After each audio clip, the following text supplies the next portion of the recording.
A new wave of disruption is on the horizon. The pandemic has disrupted everything. The war in Ukraine has broken globalization, and the next wave of upheaval will hit our jobs. Listen to this carefully.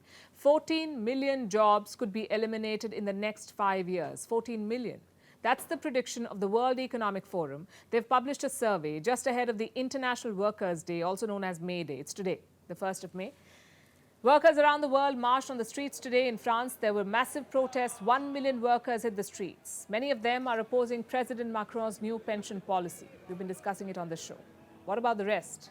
What are they protesting?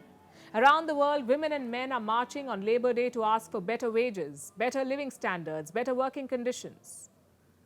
But the job market is changing, and changing dramatically.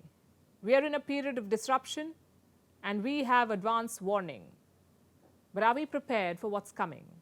Are we prepared for the loss of another 14 million jobs in 5 years?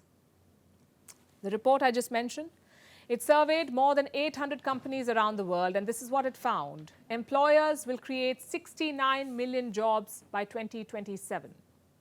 69 million new jobs. But they'll also eliminate jobs. How many? 83 million. And the difference is 14 million. That's the number of jobs that will be lost. So employers will slash more jobs than creating new ones. And you know what will drive this change? Technology. Artificial intelligence. It will change the workplace as we know it. It will have both positive and negative impacts. It will create jobs for those who can develop and manage AI tools. It will also take away jobs like those that involve record keeping. In fact, the World Economic Forum has made this prediction. It says 26 million record keeping jobs are at risk. They could be eliminated by 2027. So technology will be a big disruptor whether we like it or not. But it won't be the only disruptor. The job market will also be hit by slower economic growth and higher inflation. Also, a major risk that stares us in the face is a redundant workforce. Around the world, 6 out of 10 workers will need training. 44% of a worker's skills need to be updated. Turns out a lot of people do want to upgrade themselves, but they don't have enough opportunities. Only half of the employees surveyed say that they have adequate access to opportunities.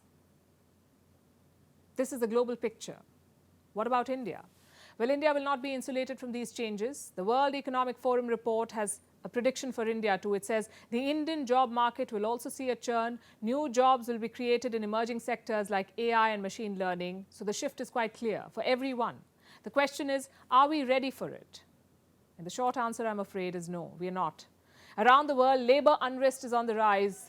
Dock workers have staged walkouts. Rail workers and public servants are protesting. Ports around the world are witnessing agitations. Let me show you some data, in fact. In 2021, there were just 8 cases of protests and strikes at the world's leading ports. Last year, this number shot up dramatically. From 8, it went up to 38. That's a jump of almost 400%. Why are so many workers angry?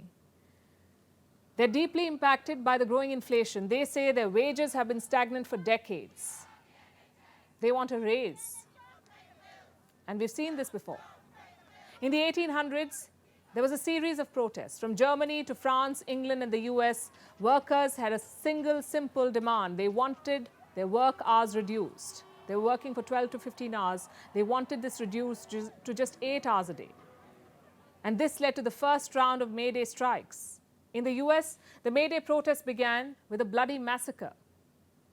The year was 1886. Workers took out a rally in Chicago. Again, they wanted to work for fewer hours.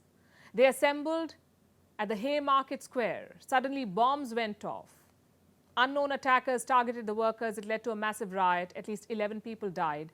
This event was a turning point in American history. It led to major labor reforms in the US. And this was more than 100 years ago. The job sector is dramatically different today. 60% of the jobs in existence today were not even around in the 1940s. We are in the year 2023. The world is at a similar crossroads.